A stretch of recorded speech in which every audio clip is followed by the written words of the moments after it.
Hello guys, welcome back to the channel. I am back with another review guys. It's another classic of a movie.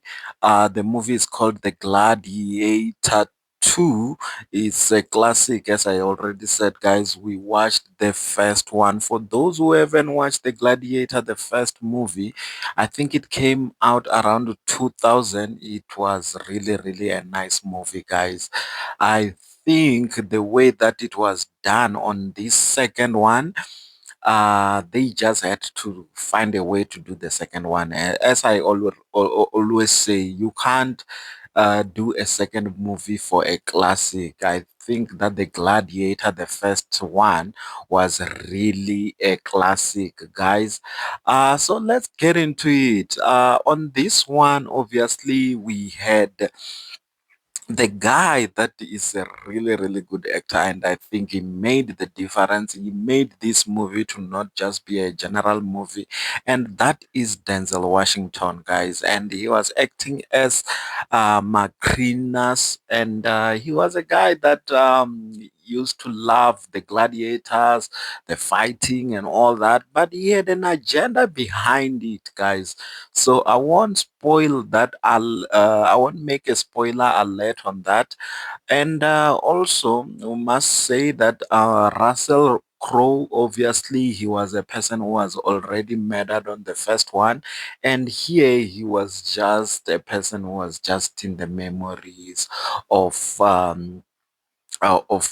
Lucilla, whom was a person that he had a child with, and that child was all grown up, and it was Lucius, which was named obviously by Maximus before he passed away.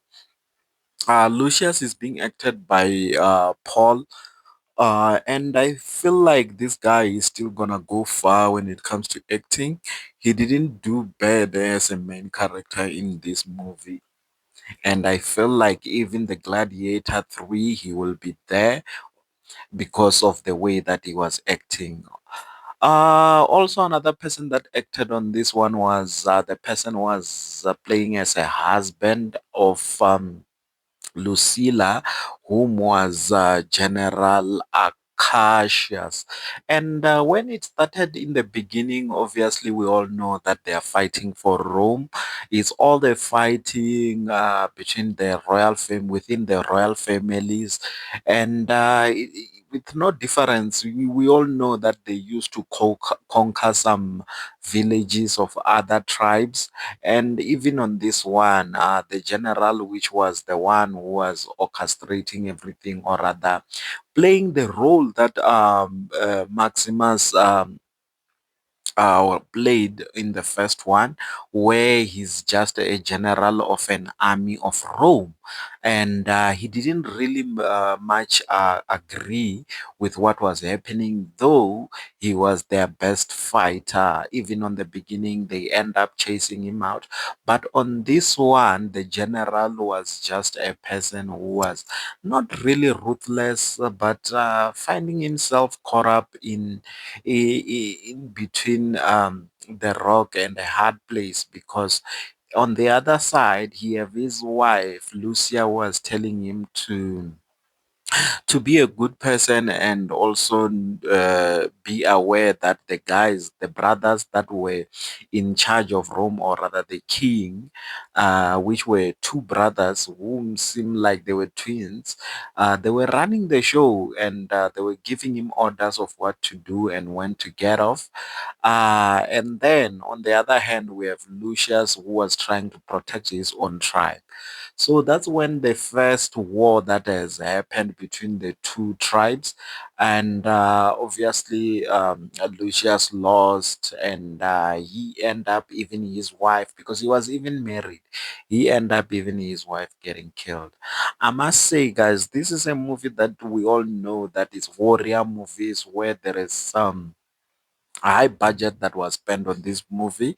And obviously the arena is still the same. There is a lot of fighting, and I like the display for the fact that they keep changing the arena. At some point they even put the sharks, and it was really fascinating for having warrior movies where they've done that. And also the stunts that they were pulling were very nice, so modest, but in an old movie. And also we all know that when it comes to costumes, they really try to do the best, because even Lucius had to wear his father's armor gear that he used, because he was already a legend. That Maximus is a name that they try to even rub it, but you have to know that this is the guy that really have won his freedom. Because here in this movie, obviously, if you have watched the Gladiator, the first one, you will know that most of those gladiators that were fighting, most of them, they were fighting for freedom. They were slaves, basically.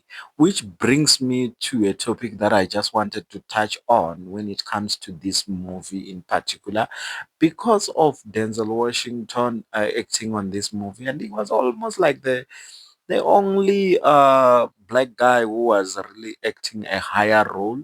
It led me to ask myself that, like, way back in those years, were we having slaves that were white? Or this is rather just trying to put a narrative that even white people have suffered as slaves? Because I really doubt that has happened, to be honest. So I think that the slaves were only black, even there in Rome. I think that they were slaves that were being used. That I feel like that there could be a reality on that aspect. But nevertheless, I haven't really dig deep down in terms of history to find out what is the truth and what is not the truth. So I'm just speculating, guys. So you will know that it's just speculating. It's just a thought that I've been having, to say that what was happening in those years of way back. So yes, guys, in this movie, obviously the cast was really spot on. We had some nice speeches from Denzel Washington. He was really not having it on this one, guys. We all know that from lately, Denzel Washington have acted some movies, and he was not really hitting it home. He was not really hitting it home on his movies. I think on Equalizer he was really not there. I mean, here he really nailed it. He reminded me of movies like Flight, of his best movies. He reminded me of those kind. Training Day. He reminded me of those kind of movies where he just know how to walk, just the whole acting was superb. And to be honest, I enjoyed Denzel Washington's scenes more than anything else in this movie, even bigger than even Lucius, who was the main character. I mean, Denzel Washington, everywhere where he was, wearing those old attires, as I was speaking about attires, wearing those old attires, and shaking his head and all that. He was really nailing the character, guys. And for those who are fans of Denzel Washington, please just watch this movie and see the class that he still has, even though he's now old. But I think he's 70 now. But for a 70-year-old, I mean, it's master class, guys. Master of acting. So yes, guys, I won't really talk much in this one, because we all know that it's all war. And one of the biggest war that they were having, because the two guys that were running Rome, It seems like they had just hijacked it, because on the first one, the way that it ended, the wife was, her father had died. We all thought that she's gonna become a king, but unfortunately, they always look for boys. So they went and found those boys that were really, really spoiled brats. They were just trying to take control of everything, not really considering what people are saying out there. They were Emperor, there was Gator and Kala. Those were the names that they were using. But I must say that they were really, really some guys that were really, really brutal. They just, when people are fighting in the Gladiator, they just say finish him or whatever that they feel like deciding. I mean, even the general, he also faced the same fate. So there is a lot of action that was happening obviously in this movie, guys.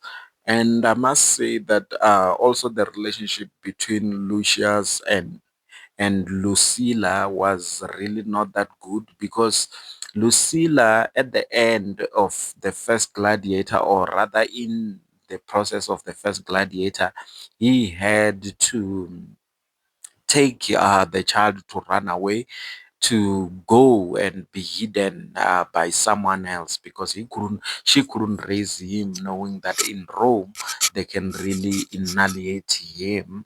And obviously she didn't have a husband or a man that she knew that she's gonna be well protected, so she had to get rid of the child, simply because she knew that Lucius is a prince and he have to be a king in future. So she had to really get him away from all those crises, which just bring me to say that it happens almost everywhere. All the kings, they get to be hidden. Here in South Africa, obviously the king, almost everywhere they have to hide the king.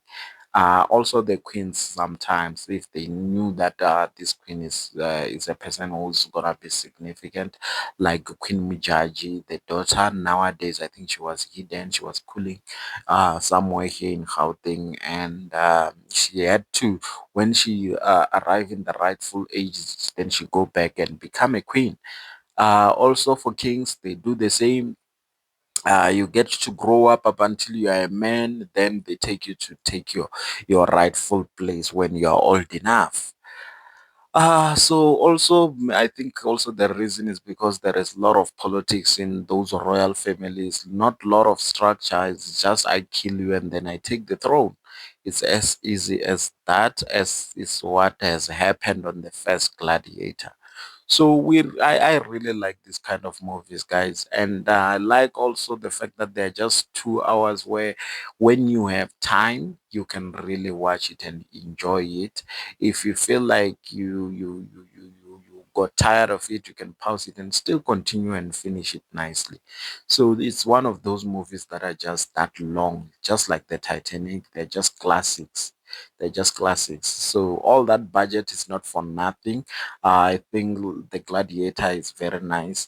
It's just that not having Russell Crowe, it's always not a nice thing, but we all know what has happened. He passed away on the end of the first Gladiator, which I'm sure that they just didn't thought that they will ever reach a point that they want to make the second Gladiator.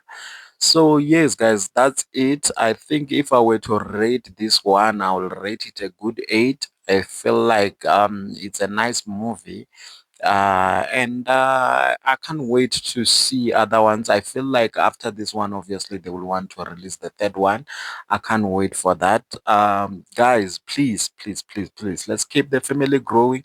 I'll try to come up with to watch good movies that you guys can really watch and enjoy. And also, if you have any recommendations of any movie that have really fascinated you, you can just let me know so that I can just review it for others to watch it as well. So yes, guys, join the family. Like the video, subscribe, do all that. Cheers.